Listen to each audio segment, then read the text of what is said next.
Ligia Demokratike e Kosovës LDK ka thënë se është e qartë që askush nuk e ka shumicën për ta formuar qeverinë e re.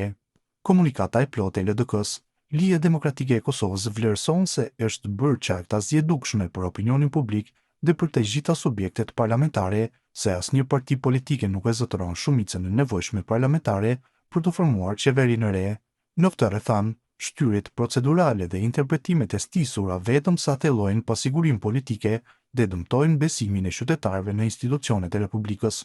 LDK-ja apelon për veprim të shpejtë, të përgjegjshëm dhe në përputhje të plotë me kushtetutën dhe afatet ligjore. Dalja nga bllokada institucionale nuk mund të kërkohet përmes veprimeve jo kushtetuese e marrëveshjeve të paqarta, por përmes kthimit të sovranit te qytetari.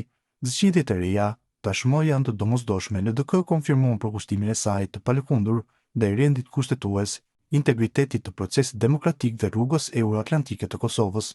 Ne do të paraqesim para qytetarëve një program të qartë qeverisës, me zgjidhje të përgjithshme për ekonominë, sundimin e ligjit dhe mirëqenien sociale.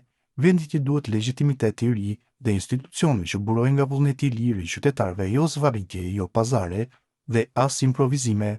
LDK-ja bën thirrje të veprojë me pjekuri të shmangër retorikën përçarëse dhe të kontribuat në proces të qetë e dinjitoz.